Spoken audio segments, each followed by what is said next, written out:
오늘 말씀 가지고 나를 살피시는 하나님 엘로이란 제목으로 말씀의 은혜를 나누기 원합니다. 오늘은 무슨 날인지 아세요? 3.1절, 3월 1일입니다. 오늘은 107주년 3.1절입니다. 우리 여성분들 아시는 것처럼 일제강점기 시절에 1919년 3월 1일 우리 민족이 자주 독립을 외치며 일본 제국에 항구하여 독립을 외쳤던 날, 그것을 기념한 날이 바로 3.1절이죠. 그리고 이 3.1절에는요 역사적으로 중요한 세 가지 의미를 가지고 있습니다. 첫 번째는 1919년 3월 1일에 독립을 선언한 이 독립운동에 이어서 그해 4월에 상하이라는 곳에서 임시정부가 수립되었다는 겁니다. 우리나라의 헌법에는요 대한민국 임시정부는 3.1 운동을 계승한다라고 법통을 이어간다라고 기록하고 있습니다. 즉 왕의 나라였던 대한제국, 조선이라고 하는 대한제국에서 대한민국으로, 국민의 나라라고 하는 대한민국 민주공화국으로 선포되는 날이 바로 3.1절이에요. 두 번째는 이 3.1절은 비폭력 평화 시위를 전 세계에 보여주는 표본과 같은 사건입니다. 당시 제국주의가 전 세계를 지배하고 있었습니다. 유럽을 중심으로 제국들이 아프리카와 모든 지역을 식민 지배로 삼았죠. 그리고 그 식민 지배가 정당화되던 시기였습니다. 그때 피지배국이었던 그 식민지에서 제국주의에 반발하여 평화 시위를 일으킨 사례는 그렇게 많지 않습니다. 3.1 운동이 바로 그 운동이었어요. 이 3.1 운동의 영향으로 말미암아 중국 베이징에서 5.4 운동이라고 하는 평화 운동이 일어났습니다. 그리고 1925년에 상하이에서 5.30이라고 하는 중국 민족 운동이 일어났던 것을 볼 수 있습니다. 즉 이 흐름이 있다는 거예요. 그러니까 인도의 간디의 비폭력 운동, 시태아그라하라고 하는 그 비폭력 운동의 같은 맥락을 이어가는 것이 바로 이 3.1 운동이라는 거예요. 세 번째는 목회자로서 자랑스러운 건데요, 바로 교회의 가치입니다. 교회의 사명이에요. 성도님들 아시는 것처럼 3.1 운동 때 그 모든 것을 주도했던 민족 대표자가 33인이었습니다. 그 중에 기독교 지도자가 16명이었어요.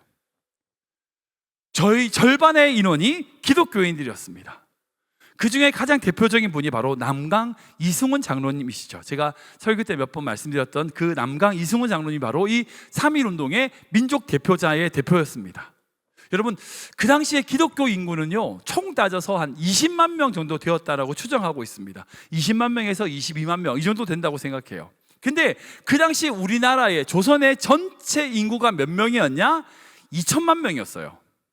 그러면 인구 비율로 따지면요 20만 명과 2천만 명이니까 1%예요. 1%. 많이 잡아도 1.2%입니다. 여러분, 그것밖에 안 되는 숫자였어요. 근데 놀라운 것은 3.1 운동 때 잡혀갔던, 투옥됐던 모든 사람들 중에 20%가 기독교인이었어요.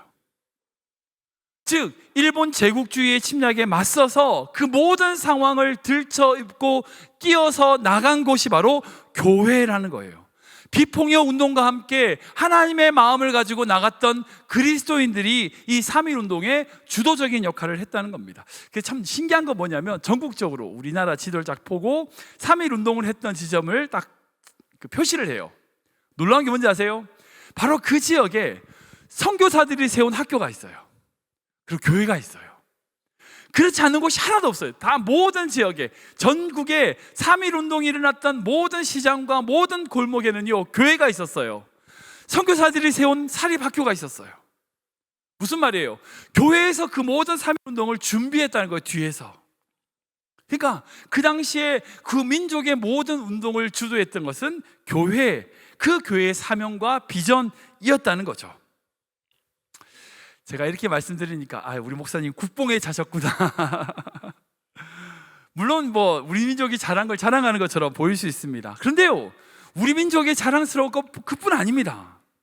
여러분, 이 3.1 운동이라는 것은요 우리 민족이 평화를 사랑하고 민주적이며 하나님의 마음을 가지고 살았던 교회의 역할이 무엇인지를 보여주는 위대한 사건이라는 것을 잊지 않아야 돼요.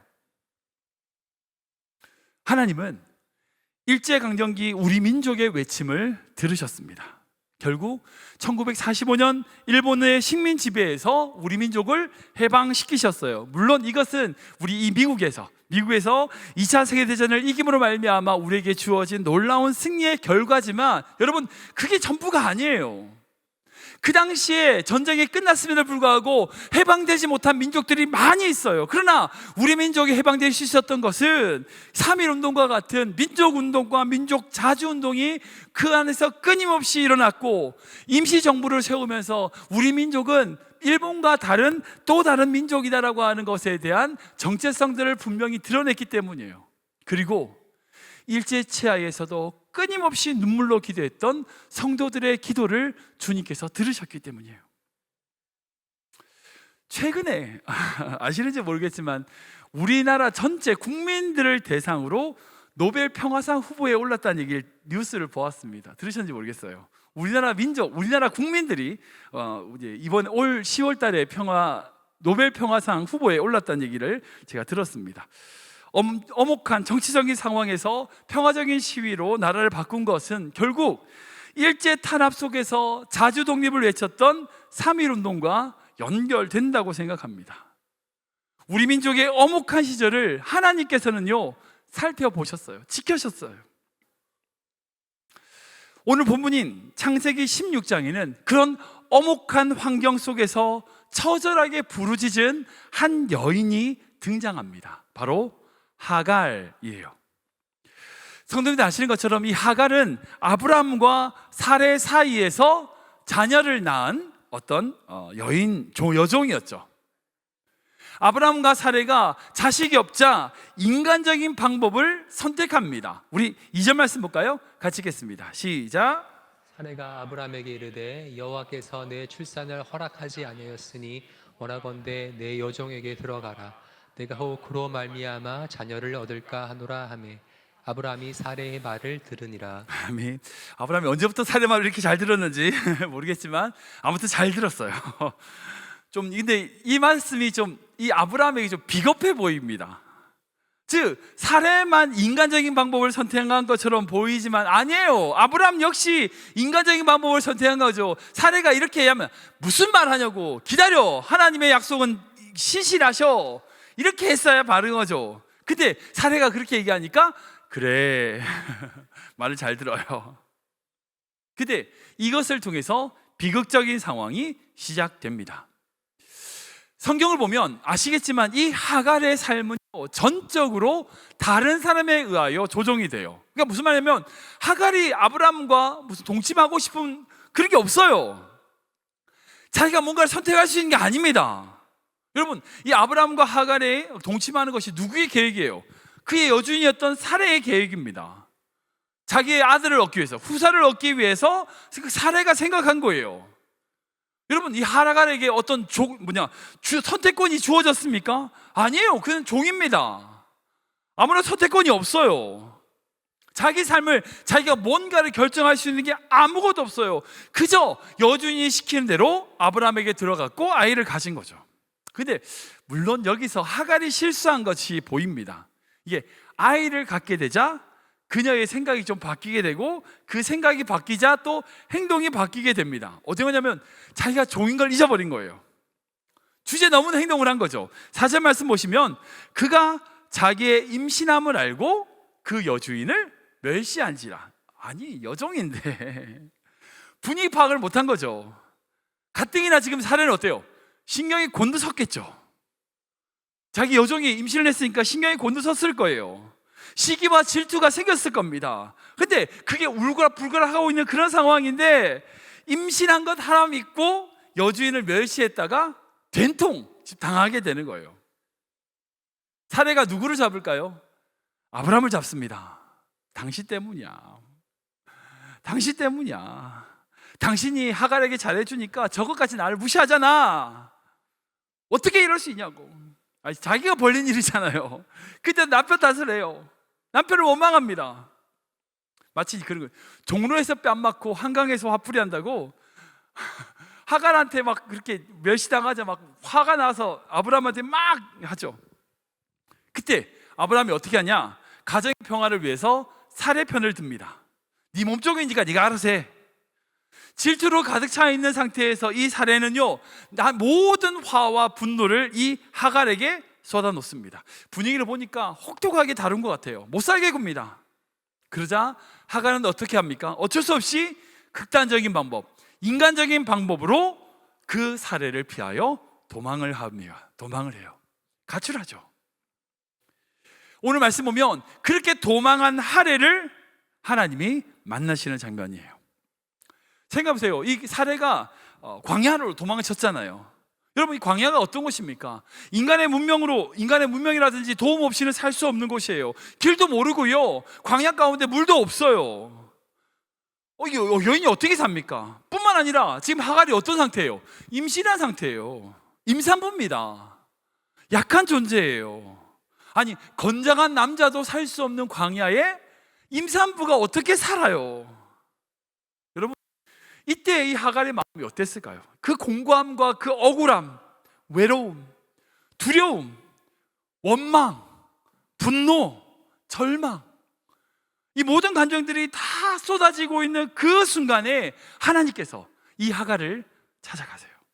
우리 7절 8절 말씀 볼까요? 같이 읽겠습니다. 시작. 여호와의 사자가 광야의 샘물 곁 곧 술김 셋 곁으로 그를 만나 이르되 사레의 여종 하갈아 내가 어디서 왔으며 어디로 가느냐. 그가 이르되 나는 내 여주인 사레를 피하여 도망하나이다. 아멘, 아멘. 말씀 자세히 보세요. 지금 여호와 하나님께서 극심한 환경 가운데 있는 그 하갈에게 먼저 다가가 주셨어요. 하갈이 찾은 게 아니에요. 하나님이 다가가 주신 거예요. 할렐루야. 하나님은요, 그 불쌍한 여인을 하갈을 알고 계셨어요. 그녀가 왜 도망쳤는지 다 보고 계셨습니다. 갈 길을 몰라서 헤매고 있는 그 모습을 보셨어요. 하나님은요, 처음부터 끝까지 다 보고 계셨어요. 그리고 그 하갈에게 다가가셔서 위로하시고 이렇게 말씀하십니다. 우리 11절 말씀 볼까요? 같이 읽겠습니다. 시작. 여호와의 사자가 또 그에게 이르되 내가 임신하였은즉 아들을 낳으리니 그 이름을 이스마엘이라 하라. 이는 여호와께서 내 고통을 들으셨음이니라. 아멘, 아멘. 얼마나 감사해요. 하나님께서 그 하갈을 찾아가서 그래, 네가 아들을 낳을 텐데 그 이름을 이스마엘이라 해라. 그 뜻이 뭐예요? 하나님께서 너의 고통을 들으셨어. 그리고 말씀하십니다. 다시 여주인 사레에게로 돌아가라. 그리고 네 씨를 더 번성하게 하리라고 약속하셨어요. 그 외롭고 힘들고 절망 상황 가운데 있던 그 하갈이 다가오신 그 하나님을 만난 이후에 이렇게 고백합니다. 우리 13절 말씀, 중요한 말씀인데 읽어볼까요? 시작. 하갈이 자기에게 이르신 여호와의 이름을 나를 살피시는 하나님이라 하였으니 이는 내가 어떻게 여기서 나를 살피시는 하나님을 배웠는고 함이라. 아멘, 아멘. 여기서 하갈이 고백합니다.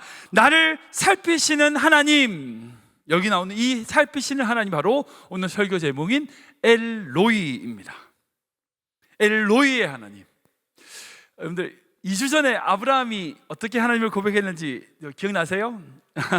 엘 엘리온이라고 하는 하나님을 고백했죠. 지극히 높으신 하나님. 그 전쟁에서, 소돔의 그 전쟁에서 이기고 돌아왔을 때에 제사장 멜기세덱을 만났을 때에 그 멜기세덱을 향하여 지극히 높으신 하나님의 제사장이라고 고백하면서 11조임을 드리는 모습을 우리가 2주 전에 나눴습니다.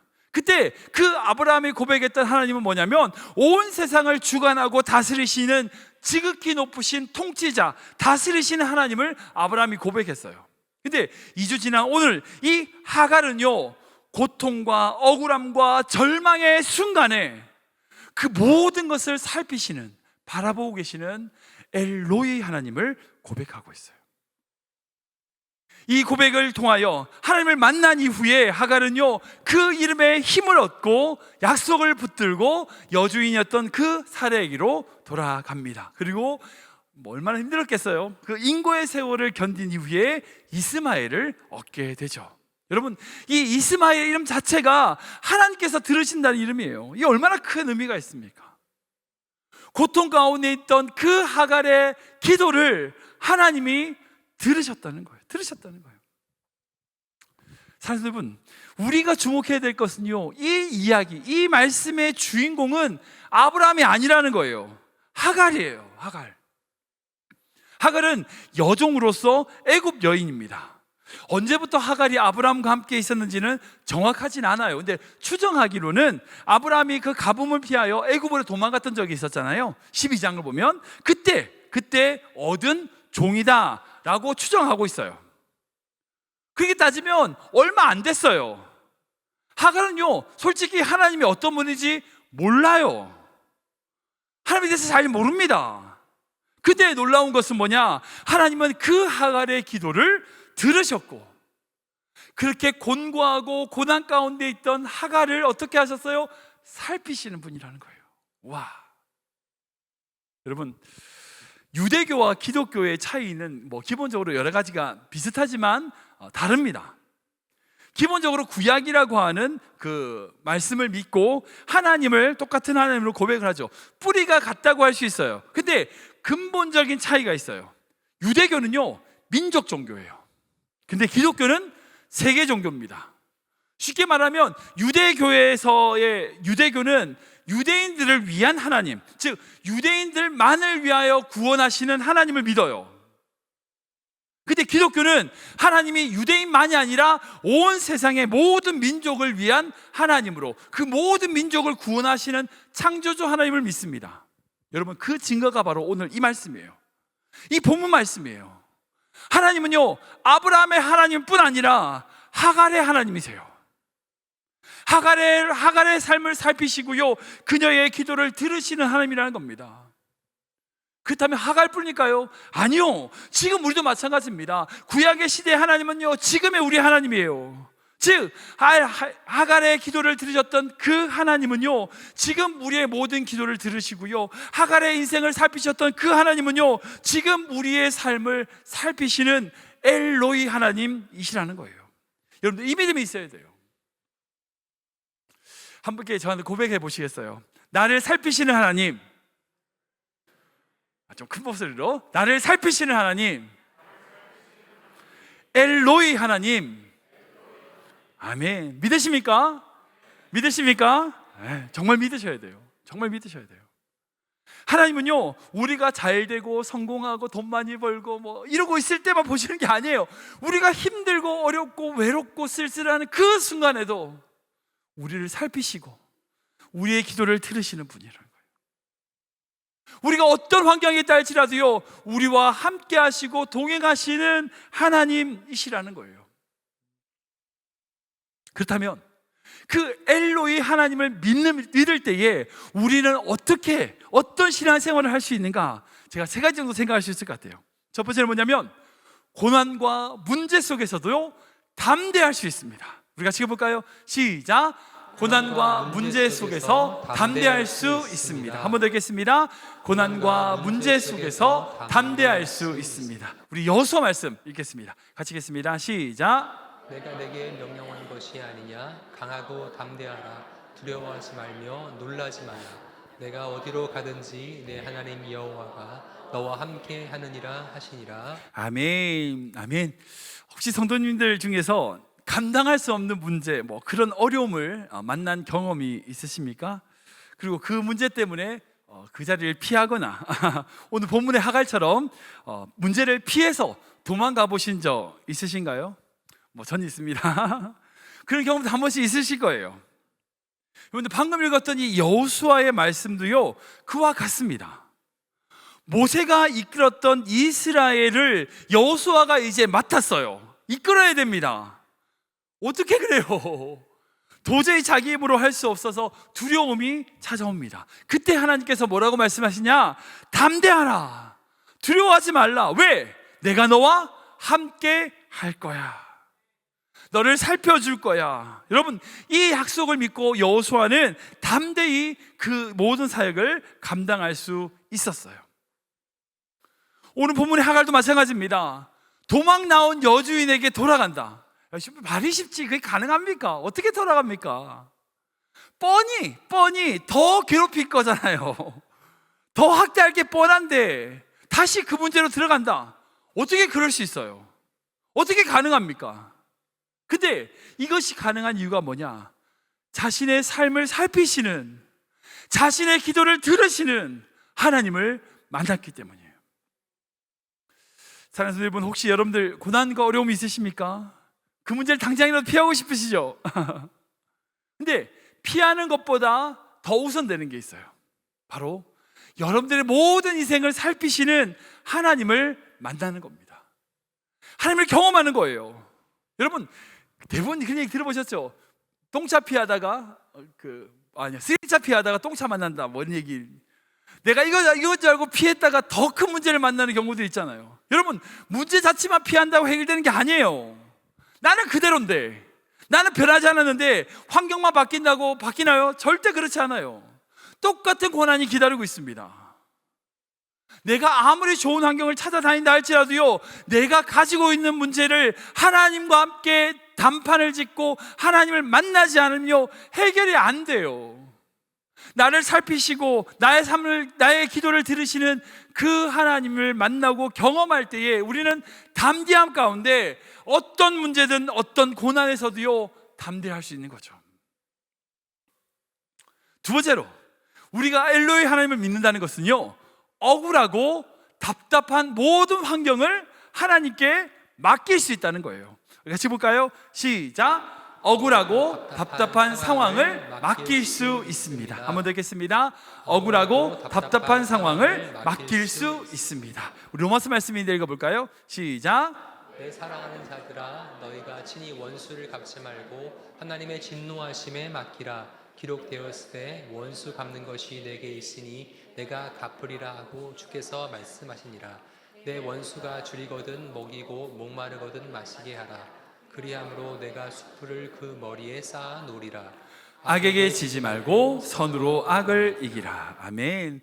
로마서의 사도 바울이 그 로마인 성도들에게 뭐라고 얘기하냐면, 너희를 힘들게 하고 괴롭게 하는 그 모든 원수들에 대하여 너희가 갚으려고 하지 마. 하나님께 맡겨.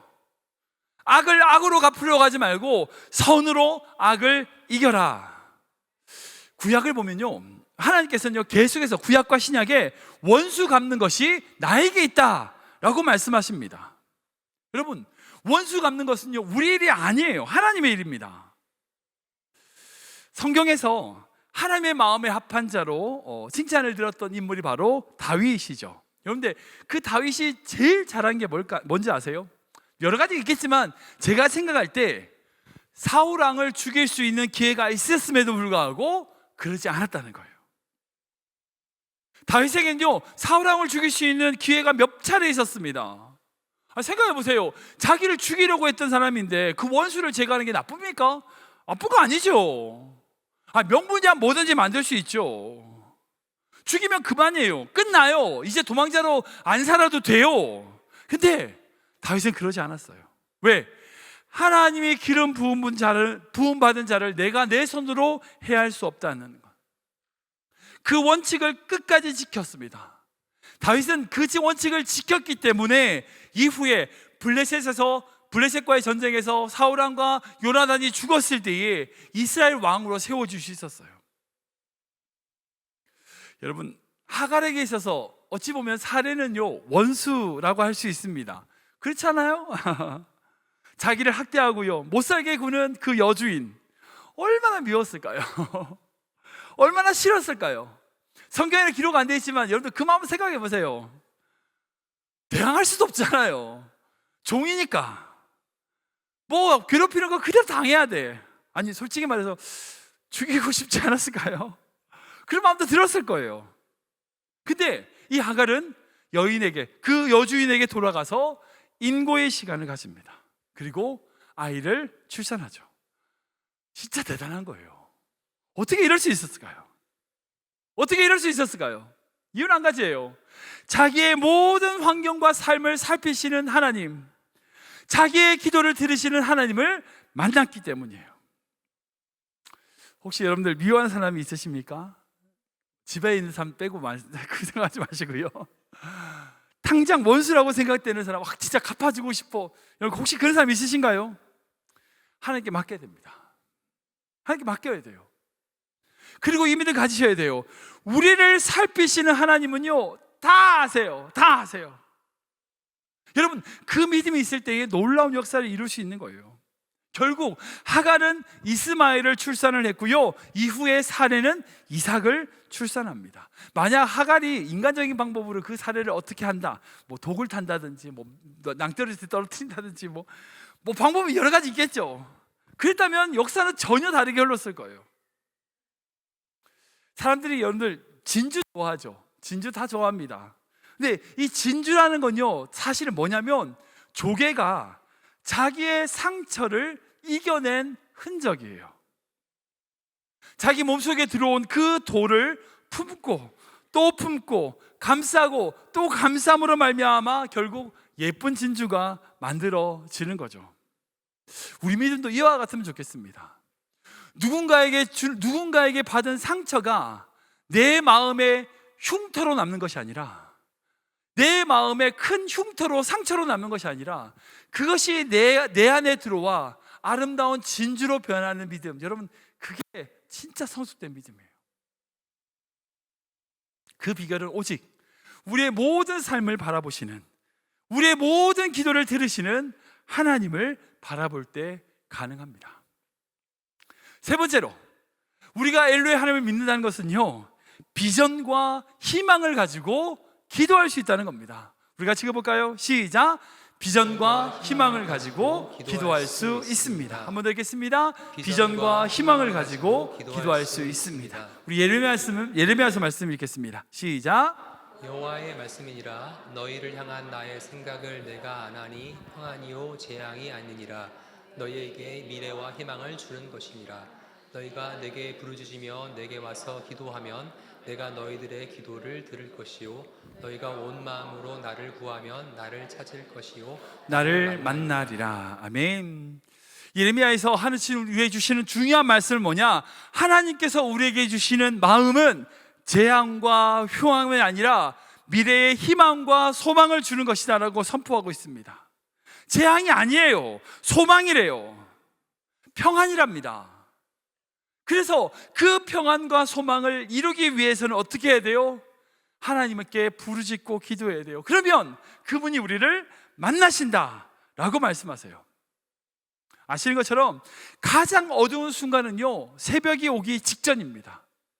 우리가 가장 힘들고 어려운 순간이 지나면 하나님의 응답과 은혜는요, 완벽하게 준비되어 있습니다. 그렇다면 우리에게 그 시간을 인내할 수 있는 힘은 어디서 올까요? 바로 지금 그 모든 환경을 살피시는 하나님을 바라볼 때 가능하다는 거예요. 우리의 기도를 들으시는 하나님을 볼 때에 가능한 겁니다. 하갈이 지금 다시금 사례에게 돌아가서 아들을 낳겠다라고 결정할 수 있었던 가장 큰 이유는 뭐냐면, 그 아들을 통하여 하나님이 일하실 것이다 라고 말씀하셨기 때문이에요. 자신의 아들을 향한 하나님의 계획을 믿었기 때문이라는 겁니다. 우리 10절 말씀 볼까요? 같이 읽겠습니다. 시작.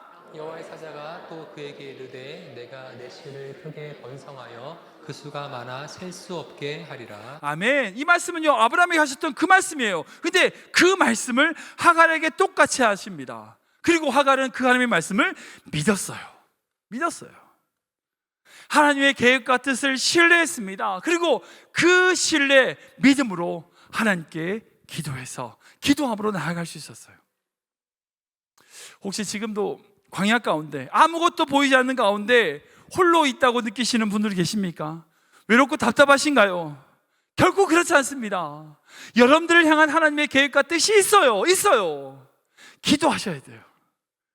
엘로이 하나님, 지금 내 삶을 살피시는 하나님을 바라보셔야 됩니다. 하나님께서 여러분들 가운데 어떻게 살아가든지 간에 그 삶을 아름답게 만드실 계획과 뜻이 있다는 것을 믿을 때에 지금 우리가 힘들고 어려워도요, 살아갈 수 있는 거예요. 걸어갈 수 있습니다. 오늘 구역 모임 하실 때 이 말씀 좀 같이 나누시면 좋겠어요. 정말 하나님께서 내가 힘들고 어려울 때에 나의 기도를 들으심으로 말미암아 내가 어떻게 이겨냈는지 이런 간증을 서로 함께 나누시면서 혹시 힘든 상황 가운데 있는 성도들이 위로받고 힘을 얻는 시간 되기를 원합니다. 말씀 정리하겠습니다. 우리 민족이 일제 식민 지배에 있을 때에 그 참혹하고 어두운 시절에 하나님은 우리 민족의 기도를 들으셨습니다. 우리 민족을 살펴보고 계셨습니다. 하나님은 한국 교회를 지켜보고 계셨습니다. 그리고 민족을 위해 기도하는 그 성도들의 기도를 들으셨습니다. 그러기에 3.1절은 우리 민족이, 특별히 한국 교회가 민족을 위하여 어떤 기도를 드려야 되는지를 보여주는 중요한 사건이라고 할 수 있어요.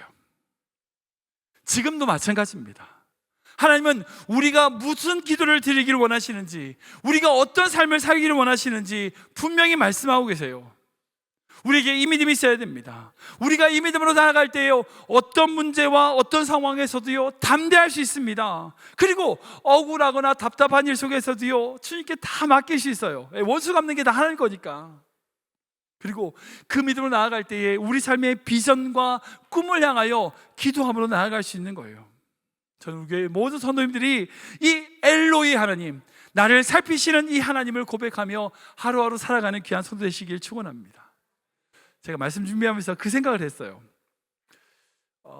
왜 올해 우리 교회에서 멕시코로 단기 선교를 갈까? 왜 갈까요? 여러 가지 이유가 있을 수 있겠습니다.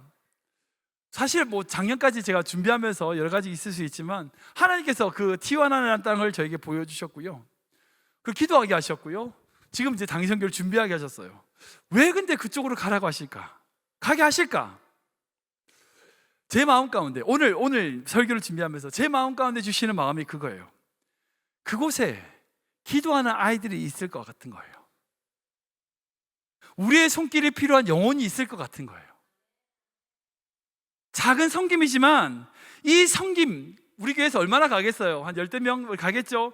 그 작은 섬김이지만 그 섬김이 필요한 영혼들이 지금 그곳에서 기도하고 있지 않을까 하는 생각이 들어요. 그래서 우리 교회를 준비시키시는 것 같아요. 사랑하는 여러분, 하나님은요 살피시는 하나님이십니다. 우리의 삶을 살피시는 것뿐 아니라 지금 그 멕시코 티와나 그 땅에서도 하나님은 그 영혼 하나하나를 살피시는 분이에요.